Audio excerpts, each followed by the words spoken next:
Please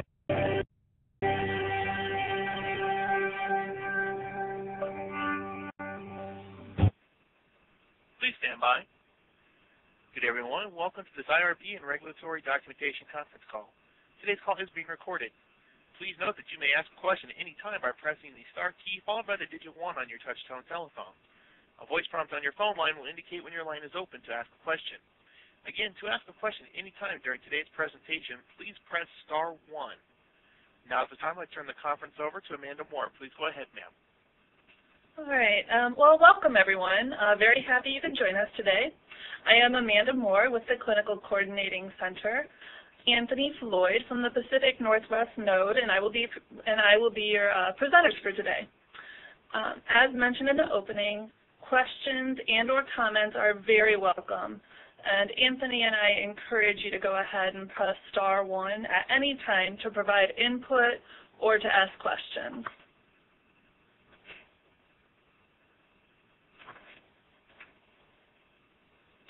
Okay, and just to give you a bit of an introduction to what we'll be going through, Anthony Floyd, as a past IRB member, will be discussing IRB perspectives and principles to enhance your understanding of IRB approval expectations and processes. I will follow up with an overview of regulatory documents and offer some instruction on correctly completing and submitting regulatory documents. The presentation is divided into 2 modules, and there will be several polling questions that will assess your understanding of important content. So speaking of polling questions, let's go ahead and try some polling questions. And these questions that we're going to do, they just collect demographic information on our audience, so please reply as appropriate. I'm going to go ahead and go to the first polling question. So in this question, if you could just indicate, oh, excuse me, I think, one moment, please, don't reply to this one.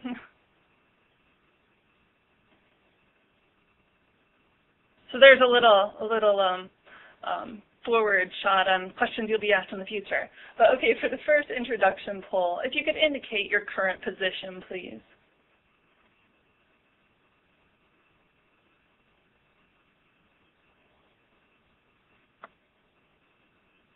Okay, looks like almost everyone has responded. Okay, and it looks like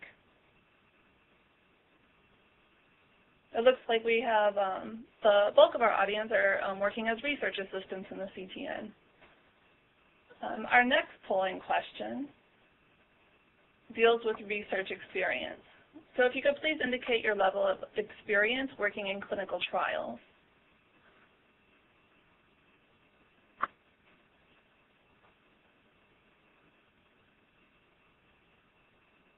All right. Looks like we have everyone in there. So as you can see here, several of the people in the audience today have around 1 year of experience, and also we have quite a few people who are very experienced with 6+ years. All right, and just a couple more of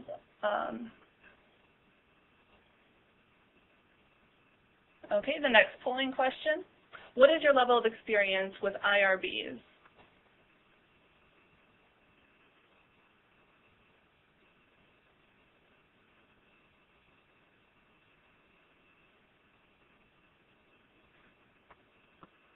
All right, and we'll go ahead and take a look at those responses. So it looks like most people have between 0 to 1 year of experience working with IRBs. And our last question before we get started, what is your experience with regulatory documents?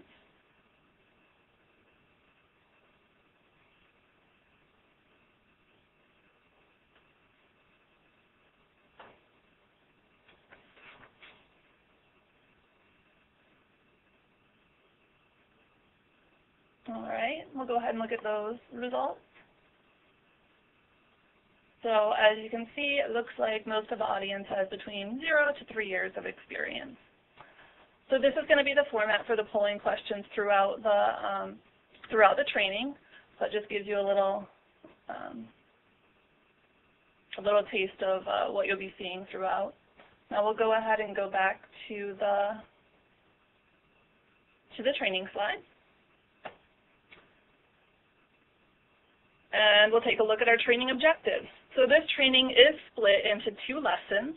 The first lesson is on IRBs, and the second lesson covers regulatory documents. The objectives for this training include understanding the IRB and how to prepare complete IRB submissions, regulatory documents required for each site, and how to complete some of those documents will also be covered. So now I'm going to go ahead and turn the presentation over to Anthony Floyd.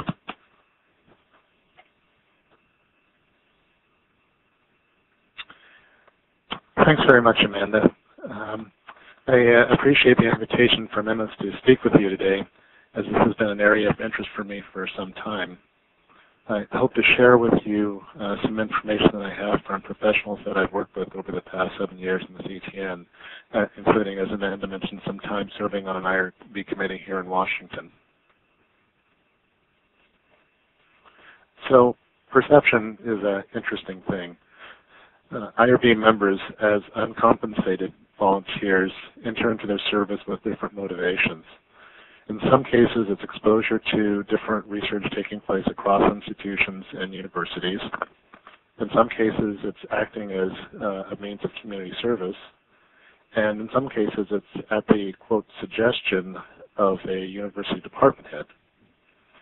In all cases, it's a demanding job as IRB members act as guardians of participants' rights and well-being. That said, investigators and sponsors, however, have different constraints that they also must work under. Investigators rarely act without consideration for participant well-being or with disregard for the regulations that hold together the research establishment. Penalties for failing to conduct proper research are severe and very public, as you might have noted from more recent headlines and magazine covers in the last few years about research misconduct. However, it's no secret that the IRB review process can be lengthy, inordinately so at times, which can be at odds with investigators' timelines. So why is this process so slow? In institutions with strong research programs, IRBs may in fact struggle to keep up with the review demand. And this leads to longer times between when research is submitted and initially reviewed, potentially longer times between initial review and final approval, and greater burden placed on investigators to clarify the procedures that they're submitting.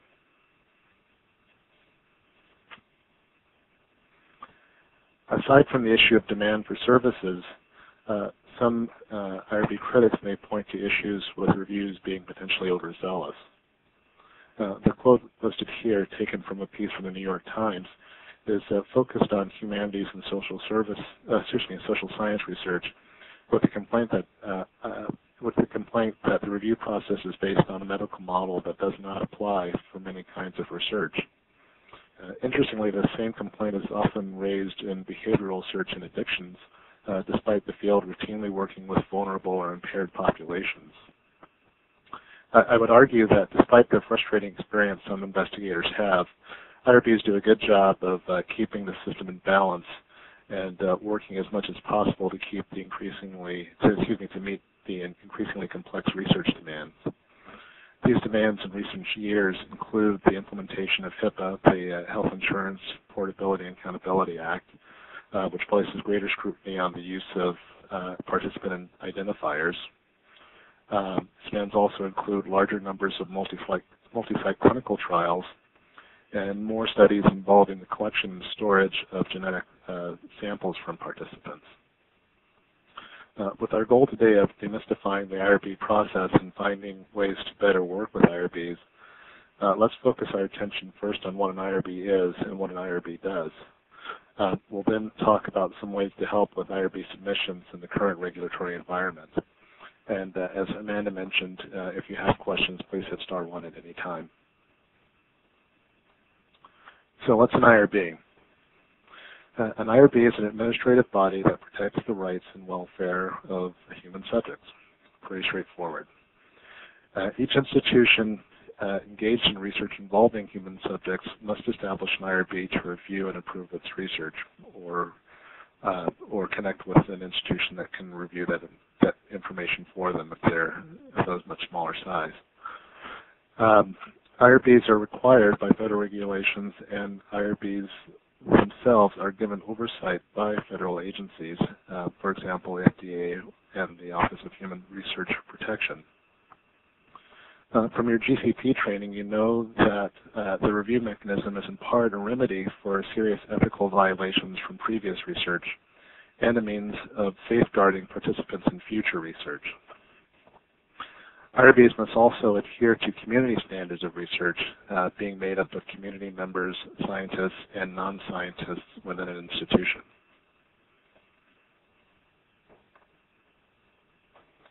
Okay, here we're talking about the composition of an IRB.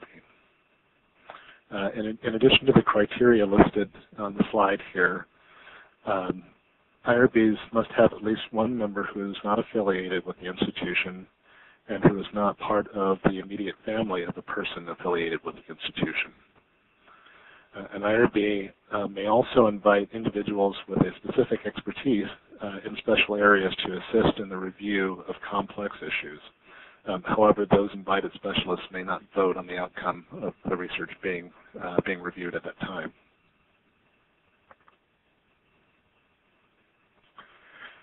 Because of the volume and complexity of the research coming into universities, IRBs must find ways to manage the review process at each step. This schematic here, which is taken from Cornell's Human Research Protection Program, shows a decision tree for determining whether an activity taking place is even considered research. So you can imagine if this is the process for just determining what the starting point is, how much more complex the decision-making process is about the disposition of research along the way.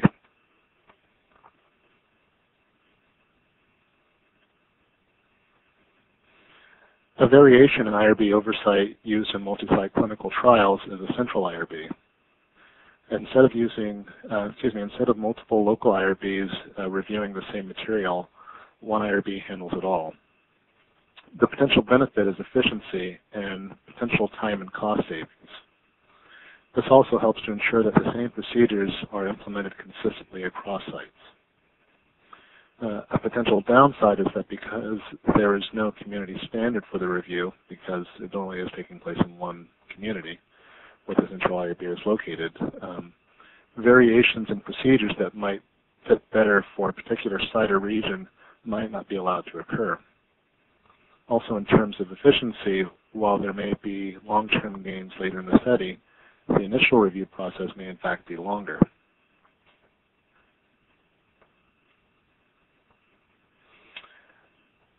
An example of variations in how IRBs function comes from a study by Green and colleagues who look at the outcomes of IRB reviews using a sample study which should have been qualified for an expedited review. This study was given to several IRBs across the country, and the findings from the IRB reviews were compared relative to the expected outcome of the expedited review. The findings, as stated, found wide variation in the outcomes of these reviews. Of the IRBs that looked at the study, what they found was one site which exempted the study from review, although it didn't qualify for exemption, 10 sites that granted expedited review as expected, 31 sites that required full review, and one that rejected the study outright as being too risky to be permitted, 23 sites which required inapplicable sections in the consent form, 5 sites that required a HIPAA consent from physicians taking part in the study, although no health information was asked of them, and 12 sites which requested and 2 which insisted upon provisions that directly increased the risk to participants.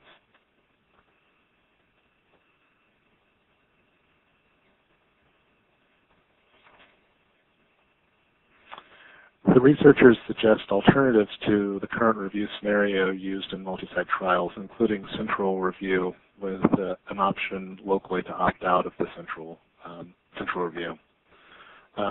This is not necessarily an indictment of the IRB review system, as variations across IRBs and variations in community standards are expected.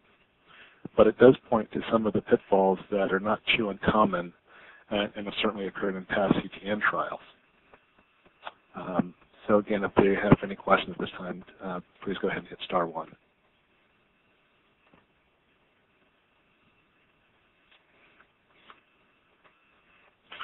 A related concern is having a single site working with multiple IRBs for the same study. This can often occur if an investigator has affiliation with more than one institution, such as a university and a VA hospital. In such cases, care must be taken to allow sufficient time for all reviews to be completed.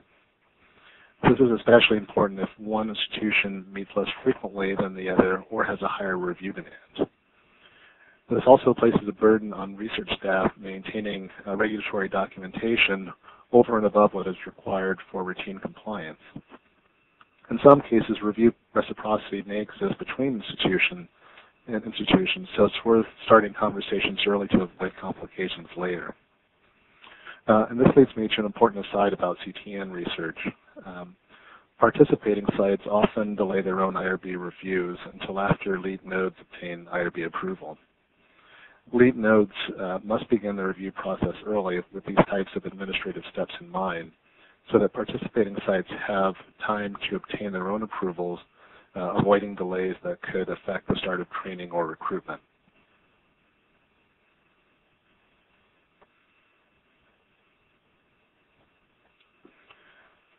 So now we'll talk a bit about what an IRB does and their responsibilities. Investigators who know they have submitted the perfect IRB application are often shocked at the feedback and requests for modifications that come after an initial review of a study. This can be especially frustrating when time pressure is an issue. And really, to be clear, time pressure is always an issue. But the IRB is charged with a particular mission that it should not deviate from. And ultimately, their mission of safeguarding research participants helps to serve the investigator's goal of finishing the research with clean, generalizable data by making sure that the participants fully understand what's being asked of them at each stage of the study.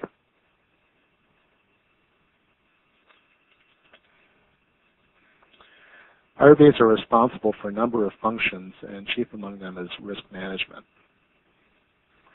Risk can include physical, psychological, social, and economic. Risks are minimized as much as possible in relation to the anticipated benefits.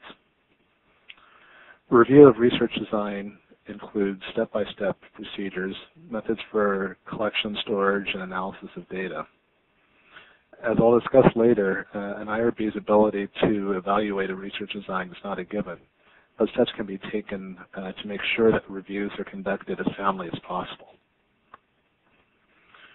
Participant selection entails equal selection of race, gender, and ethnicity where possible. And the benefits of research should be equally distributed in the community, while the cost should not be borne only by vulnerable populations.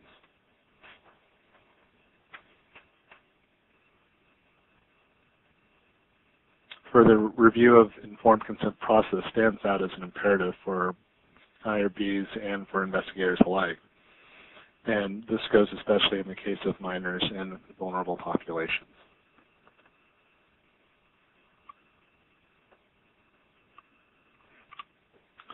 IRBs have specific guidance they may refer to in their decision-making process, as the system of IRB review is mandated by federal regulations. During the review of any given study, experience of the reviewer and interpretation of the research by the board members may also influence the outcome of the study review. As I'll discuss, investigators are best served by clarity in their IRB submission so that interpretation of the research is removed from the equation as much as possible.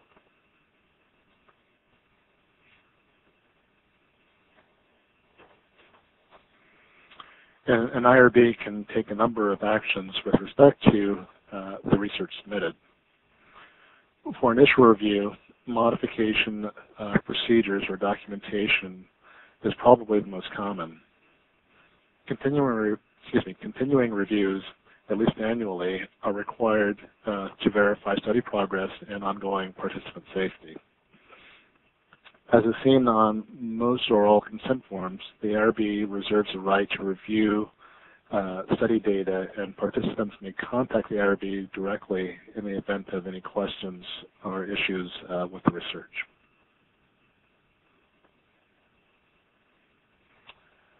Okay, so let's break from the presentation for a second, and let's go to some polling questions.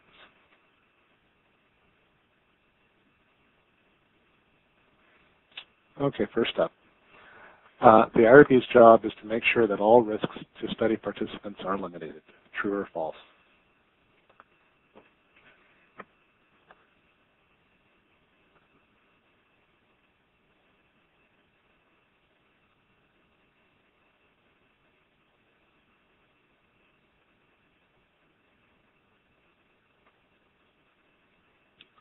Okay, let's go ahead and do the answer here. We got a couple more.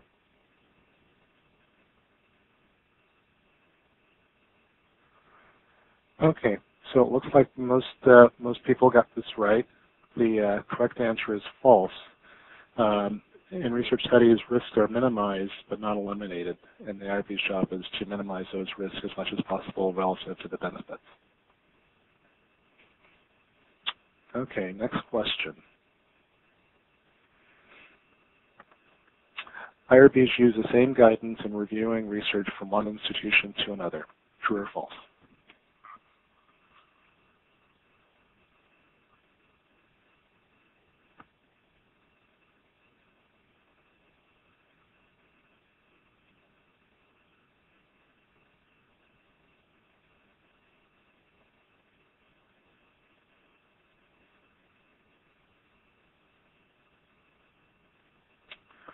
Okay, so looks like most people thought the answer was false. In this case, the answer is true. Basically, IRBs use the same regulations, and the same underlying federal regs are what the IRBs use across institutions. What varies in the review process is going to be the experience that the IRB members bring with them to the review process. And of course, what also is going to vary is the clarity of the presentation that investigators bring with the research that they're seeking approval for. Okay, let's do one more. Okay, true or false, IRBs must modify research before an application is approved.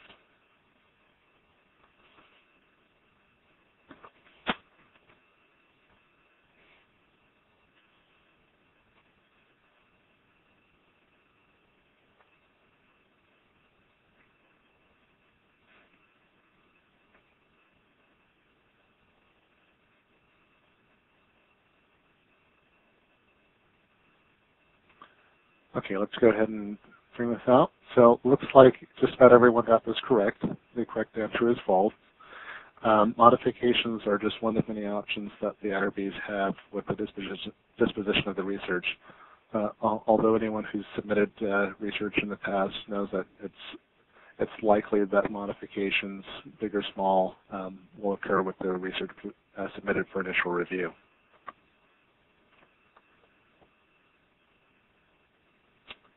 Okay, and are there any questions at this time?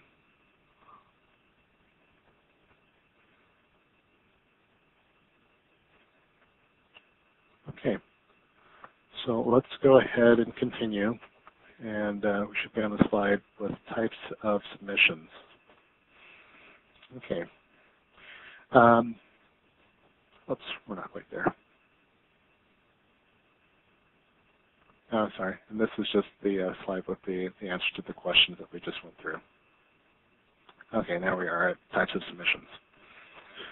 Initial review is the first request for approval of a specific project. Initial review may involve the full committee, or reviews may be expedited or minimal risk depending on the nature of the research. As we examined earlier, some activities may not be considered research at all, but may require, and it is advisable for investigators to seek, consultation with the IRB in advance before making that determination. For continuing review, the IRB must re-review studies a minimum of once a year. An IRB may review more frequently depending on the nature of the risk in the study. Amendments or modifications are any changes to the approved research. This may include the informed consent, and these changes must be approved by the IRB before they can be implemented. The IRB may also require reports for adverse events, serious adverse events, incidences of noncompliance, deviations from the protocol, and data and safety monitoring summaries. Some or all of these may also be included in annual reviews.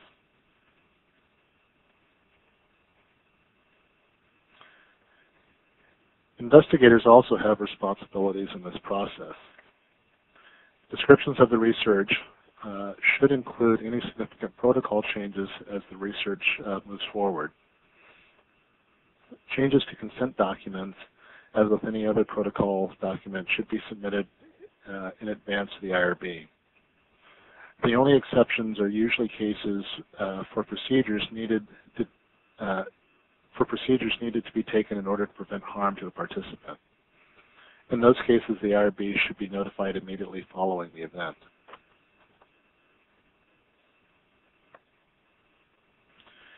Beyond initial approval, investigators are required to regularly update the IRB on participant safety and comply with IRB regulations around the conduct of human subjects research. It's worth mentioning the regulatory mantra that informed consent is not a form but a process. Investigators must not only obtain consent before involving participants in study procedures, but also confirm their understanding throughout the study, including administering updated consent documents where appropriate or required.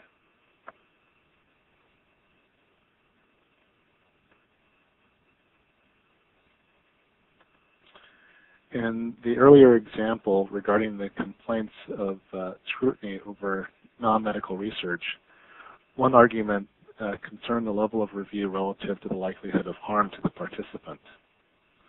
Even in behavioral research, such as occurs in CTN, investigators must be aware of situations where participants could have an adverse reaction to the interventions being implemented and the level of transparency of study procedures to the participant. It's not hard in this scenario to imagine that if investigators become too lax in their compliance with IRB mandates, that the pendulum will swing further in the direction of greater oversight and scrutiny.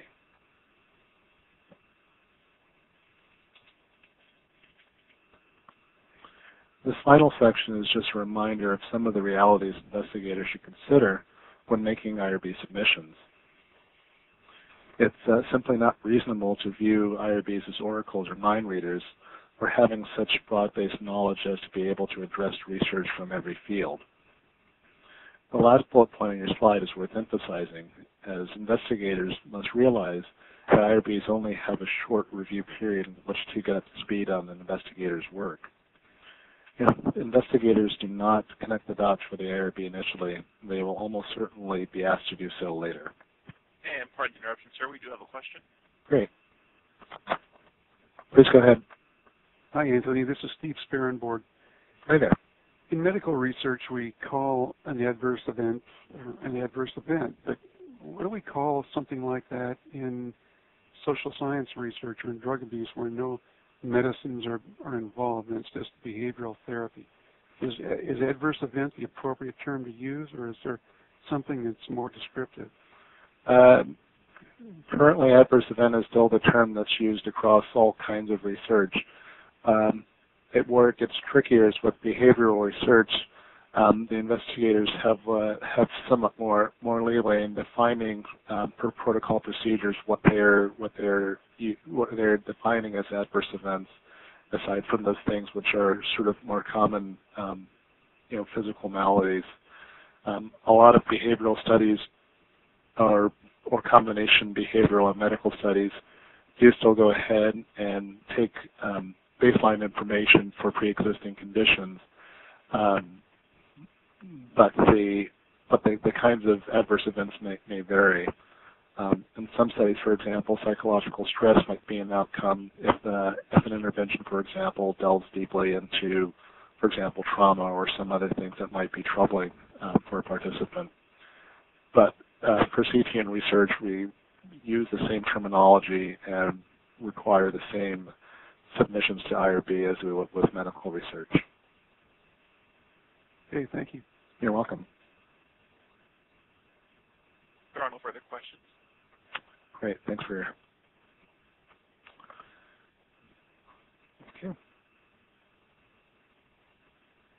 Okay, so here are some strategies for working with IRBs in future submissions. Talking with the IRB prior to submitting the application helps in a number of ways. First, it alerts them to the nature of the research so that the application is routed to the correct review committee. Most or many IRBs have different sections for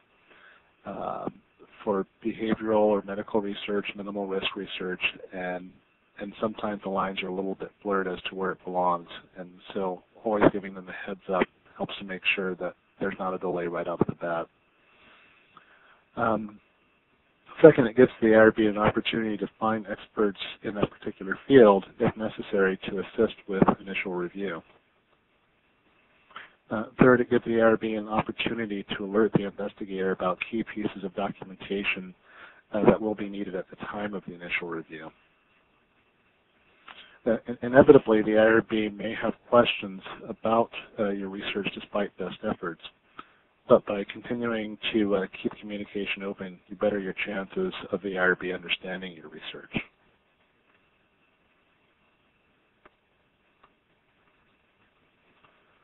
As stated above, not all IRB members are scientists, and not all scientists will know how your research works. The important point is that, not unlike reviews for funding, the less clear you are with the presentation of your study, the less likely you are to be successful with the review. First, the use of lay language seems elementary, but applications can be jargon-filled nightmares for IRB members. It may be helpful to think of your application the same way you would as a well-written consent form. You want to explain procedures in simple steps with simple language so that the least knowledgeable person can still understand what you're talking about. It's also important to clearly demonstrate that you have the participant's interest in mind. Second, in submitting documents to IRB, you'll want to guide them through the process of reviewing your work. So putting a cover letter including a description of all the information included in your submission packet. The protocols, consent form, recruitment materials, and other specific logistic requirements should also be submitted according to your institutional policies. Third, in keeping similar research elements together, when I'm referring to those elements that fit within and support the primary research aims. If there are, for example, ancillary studies attached to the primary research or secondary aims that require different sets of procedures, it may be best to consult with the IRB about the appropriateness of submitting those items all at once.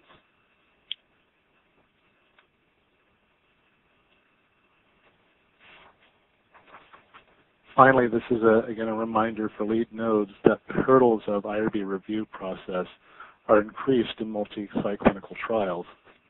With the pressure to base the start of training and recruitment off of site IRB approval, it's important to both check in with your sites as to where they are in the review process and update the sponsor so that realistic goals are suggested and that money is not wasted. So your bottom line question here is, which would you rather do? Spend a couple of hours clarifying your procedures for an initial submission, or spend the next 2 months clarifying those procedures with the IRB as a result of that time not spent? Of course, this question oversimplifies the fact that the process of preparing information for IRB submission is lengthy and complex, and that best efforts are usually made precisely to avoid these kinds of delays. However, my hope is that providing a little more understanding about IRBs, you'll have better communication and better outcomes in your future submissions. Okay, let's go back to the polls.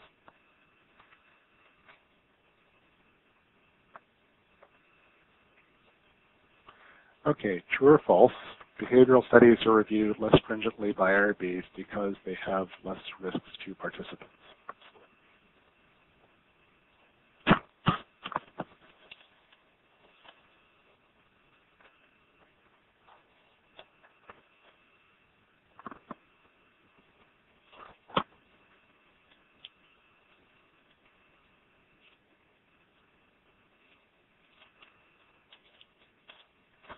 Okay, looks like most people got this. The answer is false. The review process is going to be the same. What's going to vary is the level of risk themselves. But IRBs don't treat behavioral studies any less stringently than medical studies. Okay, next question. IRBs must staff review committees with scientists from all areas of research. True or false?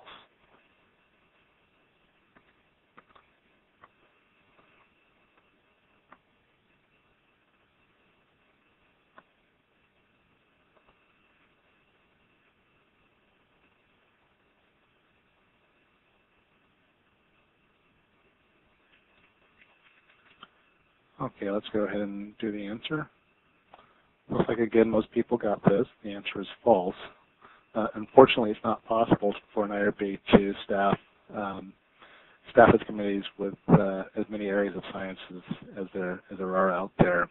But specialists can be brought in to advise on complex areas of research if necessary. Okay, last question. True or false, corresponding with the IRB before submission will bias the review.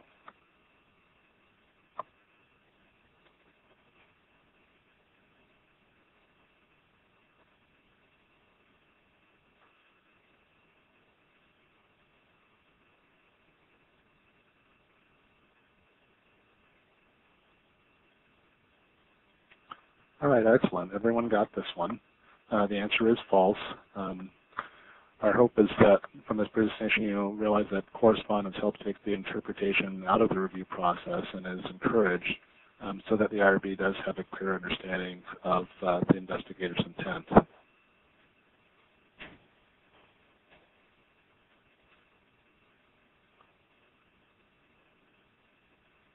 Okay. So that's the material that I have to cover. I want to thank you very much for your attention, and I'll turn the presentation over to my colleague Amanda, who will talk to you about the closely related topic of regulatory documentation. All right, thank you, Anthony. Even though the monitor here in this slide is kept behind glass, we didn't even need to break that glass to go ahead and sneak out a copy of her regulatory document section from her site visit report to provide you for handouts. So that should help you along the way to make sure you know what a monitor is looking for. The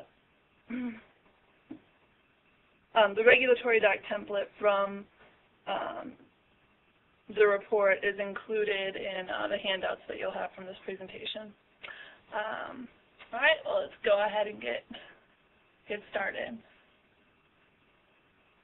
So, everything you've ever wanted to know about the fascinating world of regulatory documents but were afraid to ask. Yes, the great mysteries of regulatory documents will be addressed. This portion of the training will focus on documents as required by the sponsor's regulatory office. aka the CCC. This may not be the most riveting topic for all of you, but we're going to try to have as much fun as possible. And of course, these are what keep to make sure that you can keep the trial going at your site. So regulatory documents are key in continuing research.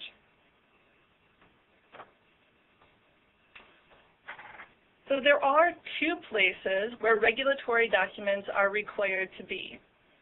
One is in the site's regulatory binder, and the second is at the CCC.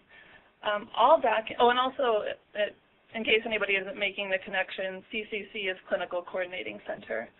But all documents required at the CCC should also be in the site's reg binder, but several documents are only required in the site's binder, but should not be sent to the CCC. So two different sets of regulatory documents. As you can see on this next slide, let's see here. There we go. Some documents, these list the documents that must be maintained at the site and submitted to the CCC. So this slide shows an example of those documents, but always keep in mind that different protocols, especially behavioral versus medication, will have different required documents based on whether they have a lab or a pharmacy, etc. These documents must be at the CCC prior to initiation, so that's prior to that initiation site visit, and having all the regulatory documents in order and sent to the CCC prior to initiation will allow for prompt endorsement. So having these in order and knowing how to get them done will allow you to get up and running and randomizing as soon as possible. These documents must also be maintained in their most current version throughout the trial. It is the responsibility of the site's regulatory person to notify the CCC and send updated documents if there are any changes. Changes can include new staff being hired, maybe a counselor and RA leaves, expired DEA licenses, if someone gets a new medical license, anything like that. If the FWA has been renewed, make sure that the CCC has sent those updated documents. And now, as mentioned before, there are some documents that are kept in the site's reg binder that are not required to be sent to the CCC, and these include documents like the site monitoring log, which is signed by all visitors, not listed on the signature sheet and delegation of responsibility log. It could include shipping records for supplies and current and all previous copies of the IRB approved protocol. All training documents except for the human subjects protection certificates are kept only at the site. So that's why you'll see on this slide, about halfway down it says staff training certificates or documents. That does not include the human subjects protection. Those do need to go to the central regulatory office. So some people have asked, why do these documents have to be kept at all if the sponsor doesn't need them? Well, because they are required by regulations or best practices, or could be required by a specific protocol. For example, maybe an HIV protocol may require HIV reporting requirements to be kept in their regulatory binder. At the CCC, we only need the documents that show that the sponsor is, being diligent in ensuring the sites are appropriate to conduct the research, so to make sure that they have all the, government-mandated documents. But it doesn't mean the other documents are any less important. And so we're going to go over a few documents that are common to all the studies. And these documents may look simple to complete, but being familiar with the directions will reduce the chance for the form to have to be redone and resubmitted to the CCC. So we're just going to go over some basic instructions, common mistakes, and this can help you reduce the chance for having a reg doc sent back to you for revisions. So it's always best to do something once.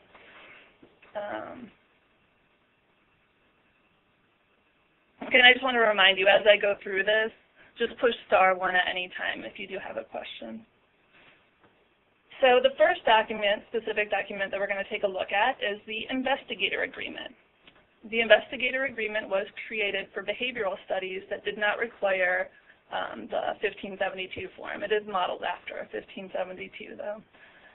The template is included in the handouts for this training, and when completing the document, please remember this must be mailed with the original signature, not a copy. So at the CCC, we need to have that original Investigator Agreement, and you keep a copy in your reg binder at the site. The purpose behind the IA is for the principal investigator and co-investigators or sub-investigators to signify they are responsible for the conduct of the trial. This means they are essentially responsible for everything that happens, good or bad.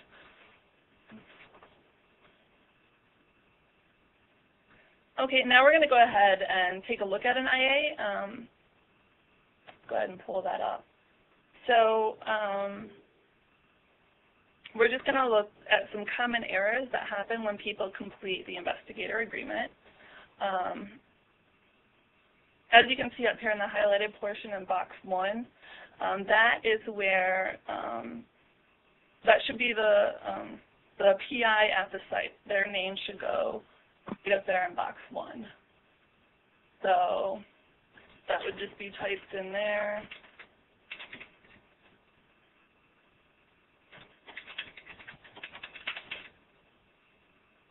Oh, I hope everybody can read that.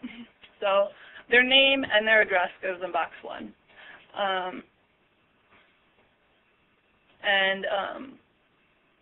So one common mistake is not including that address in box 1, so we need their name and the address. In box 3, you can see the next highlighted section. That's where the address of the facilities where the research will take place goes. Sometimes that's the same as box 1, sometimes it's not. Whether it's the same or different, we need addresses in both boxes. Box 6, the next highlighted portion, should list those individuals who will take responsibility for the study and are involved in decision-making in addition to the site PI. When someone is added here, they should be informed that they will be one of the people responsible for any problems on the study, even if they did not directly contribute to the problem. So if you have a role where you're making decisions or you're responsible for stuff on the study, you should be on this form. However, keep in mind what being added to this form means. And of course, the signature part of this, very important. So box 10 should be the signature of the person who is named in box 1. And here it doesn't match at all. So yeah, we would of course have to line through this and initial and date by that line for proper error correction.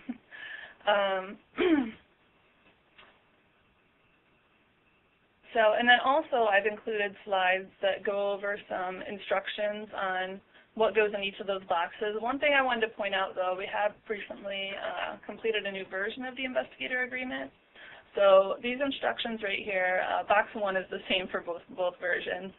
Box 2 on the new version is actually box 3. So depending on what version you're working off, that might change.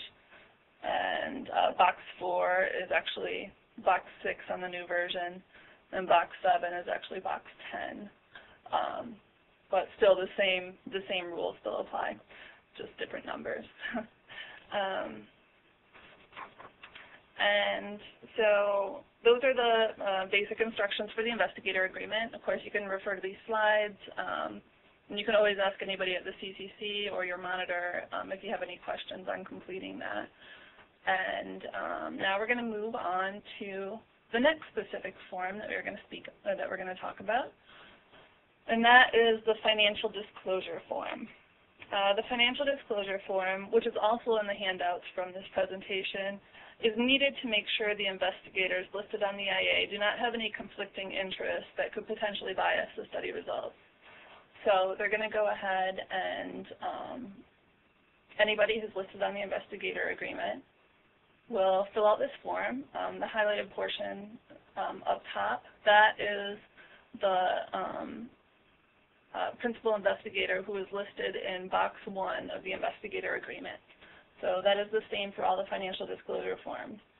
Then down along the side here, the appropriate boxes are checked. And the signature and printed name down here at the bottom by that highlighted section, that is the signature of the investigator who is disclosing their financial interest. So unless it is the financial disclosure for the PI, the name at the bottom and the name at the top should be different. So that's another common error, is that we end up with the same name up here at the top and down here at the bottom.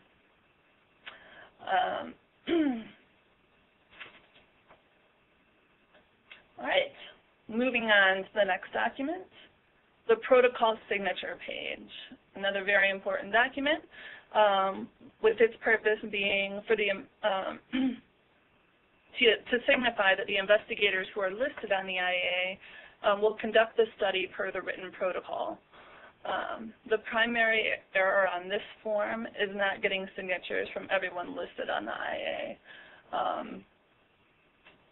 So at the bottom of this form, you need to make sure that you have signatures from everyone who is listed on the investigator agreement.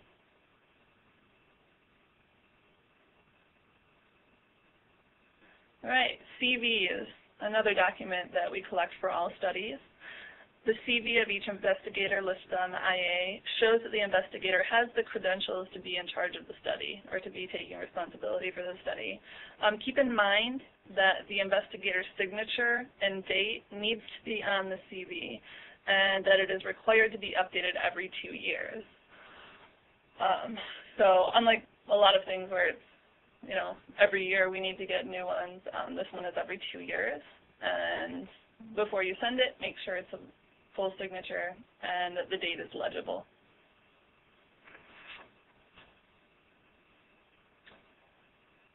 Okay, and the last document that we're going to go over is the signature sheet and delegation of responsibility log. Completing the header, research personnel information, and signature and date section for the signature sheet and delegation of responsibility log are outlined in the following slides. So let's go ahead and take a look at one.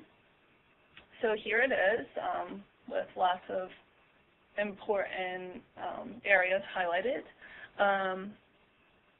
And also I want to point out that it's not just a staff roster or, a list of other people to call for backup when potential participants are beating down the door with excitement over randomization. It is written documentation of the duties that have been delegated to each staff member from the PI, and when they began these duties and when they ended their responsibility for these duties. So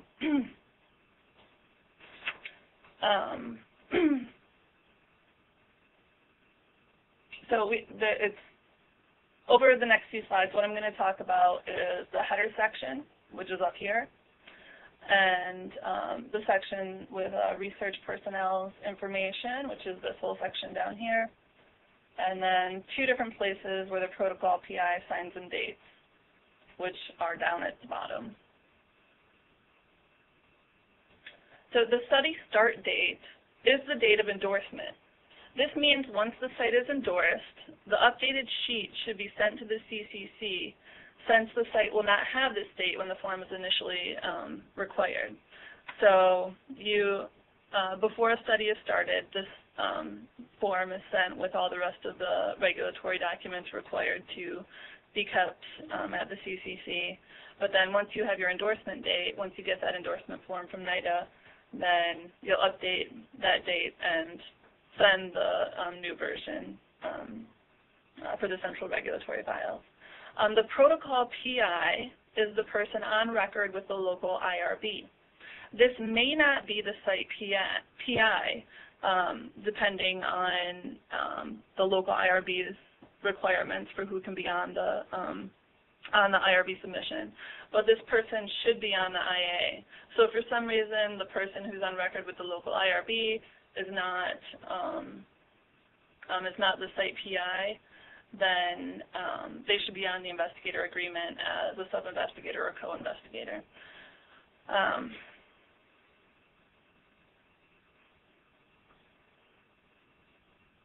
So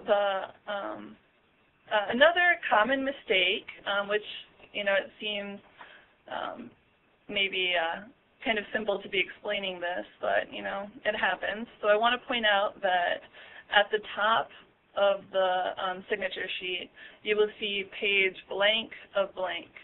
The second blank should not be completed until study closeout. So just leave that empty, and it'll be completed at your closeout visit once you're done with the study. And on the form that's provided from the CTN, the sponsor information is already filled in on there, and the lead node, usually you'll fill that part in.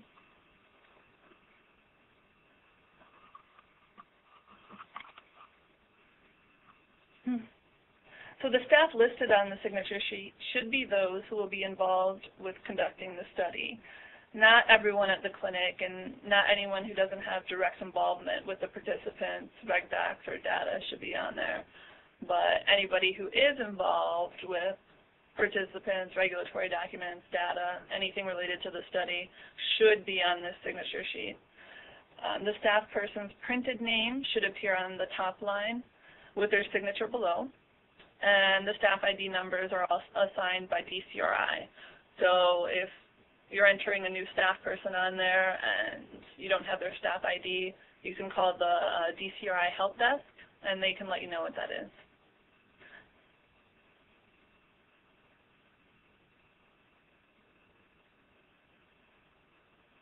Okay, and please remember, anytime, just hit *1 if a question pops into your head.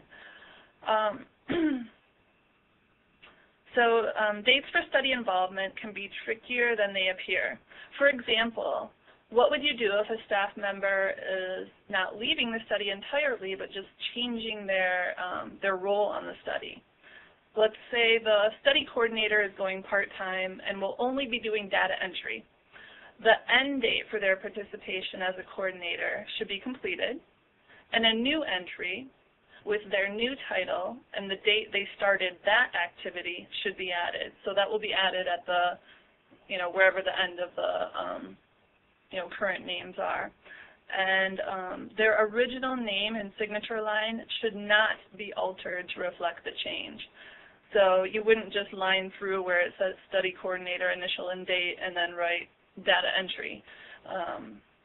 You would actually just put their end date for when they stop being a study coordinator and just do a whole new entry for when they start as a data entry person.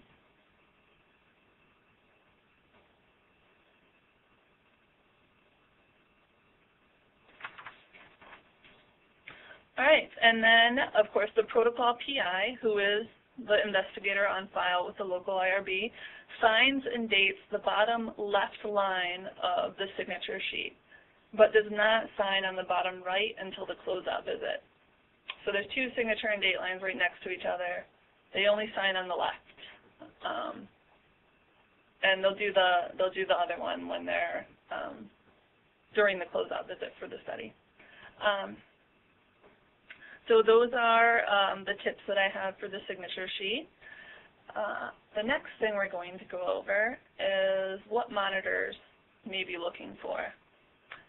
So, of course, regulatory binders should always be kept up to date, but especially before a monitor will review them, they should be in tip-top shape. That'll help the monitor get through them more quickly, and also it can be a reminder for doing a review of the regulatory binder. Listed here on this slide are some of the key problems found by monitors that can lead to the monitor having trouble completing the review and can lead to problems being cited in the report.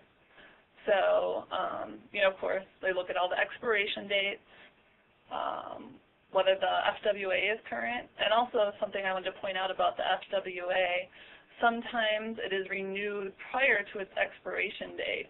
So you may have an FWA in your files that says that it doesn't expire until January of 2009, but the renewal might take place, several months before that. So if the institution has renewed the FWA and the new expiration date is, October of 2010, then that is the one that you need to have in your regulatory binder. And you can always check on this by going on the OHARP website. You want to make sure that for current and past staff, you have the Human Subjects Protection Training Certificate. The organization of your binder is also very important, as the documents that you have inside the binder are. You can always ask the CCC if you need any assistance with what should go where. Each document has one place where it belongs, and that's it. So you shouldn't have one document filed in two places. And if you're unsure where to file a document, you can always just call the CCC and ask. Another thing monitors look for is good documentation. Anybody who's been monitored knows that there's certain ways to do things and certain ways you shouldn't document things.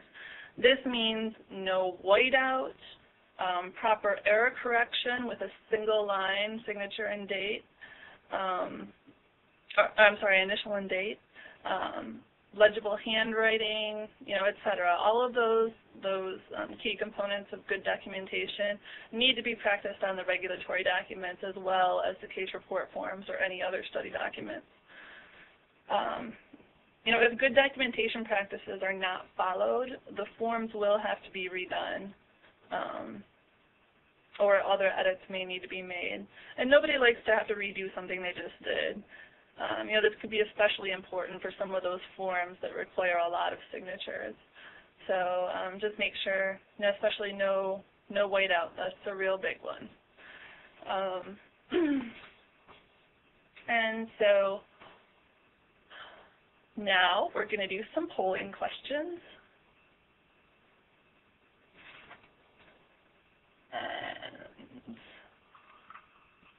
Let me go ahead and pull up the first polling question. So financial disclosure documents are required for all staff on the signature sheet and delegation of responsibility log. True or false?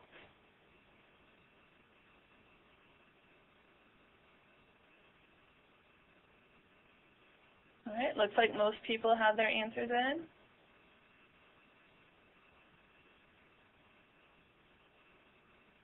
All right, let's go ahead and take a look at the results. So it looks like most people did have it right, that the answer is false. Financial disclosure documents are required for all staff on the Investigator Agreement, not for all staff on the signature sheet and delegation of responsibility log. It's a little bit of a trick question there. Okay, let's go ahead and go on to the second question. So some regulatory documents are only kept at the site and not sent to the CCC.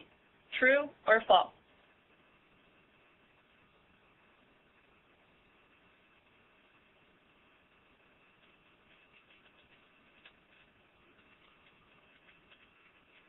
All right, looks like everybody has their responses in.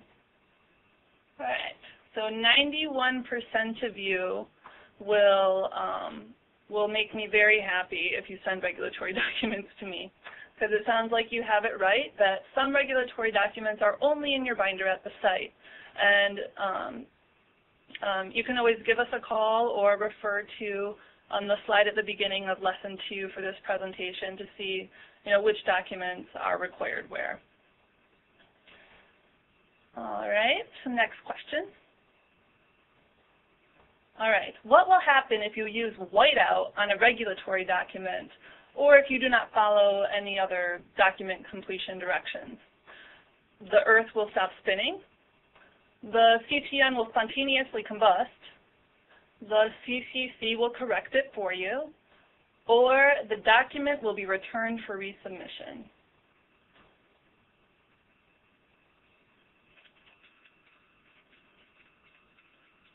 All right, looks like we've got everybody in for their responses. Let's go ahead and take a look. And yes, we do have a couple jokesters in the bunch. I can assure you, though, the earth will not stop spinning if there is, whiteout on a regulatory document. I think it's almost severe enough that possibly, maybe the earth should stop spinning, but I assure you it won't. But the document will be returned for resubmission, as most of you indicated. So just keep that in mind, that you want to make sure you use good documentation practices and that you follow the instructions and complete the form correctly. And then you won't have to worry about anything getting returned to you.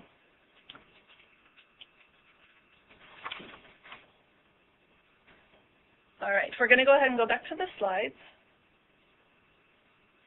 And I just want to remind you, go ahead and push *1 if you have any questions.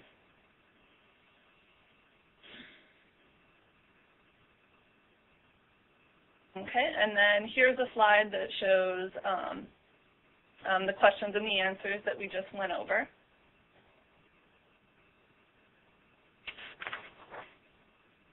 All right, and to summarize the training, having completed Lesson 1, that should allow you to prepare your submissions to the IRB, understanding their time constraints and needs, which should enable quick feedback. Pretty much, we hope you take away a better understanding of what the IRB wants and needs. Lesson 2 should give you the knowledge and tools to better complete regulatory documents with an understanding of the purpose and basic instructions of key forms. This means less chance for errors in completing the documents and less calls or emails from the study's protocol specialists. I know everybody loves speaking with us, but may not love requests for new documents. All right, then. That concludes our training, and if anybody has questions for me or for Anthony, go ahead and press *1 now, and we can go ahead and address those questions. Give just a minute to see if anybody has any questions. All right, and also, following this presentation, you will receive an email providing a link to an online training evaluation opportunity. Here at the CCC, we're committed to monitoring the quality of the web seminar series, because this is, our first run-through in doing these training programs. And your feedback is an essential part of that monitoring. We're really looking for, any feedback that you can give us where we can improve these in the future. All submissions are anonymous and greatly appreciated. All right, and if there are not any questions, this concludes our presentation today. We thank you for joining. I wanted to point out that our next seminar will discuss HIPAA and is going to be held September 10th at 2 p.m. Eastern Time, and registration requests can be directed to ctntraining@ms.com. Thank you. Thank you. That will conclude today's conference. We thank you for your participation. At this time, our phone audience may now disconnect.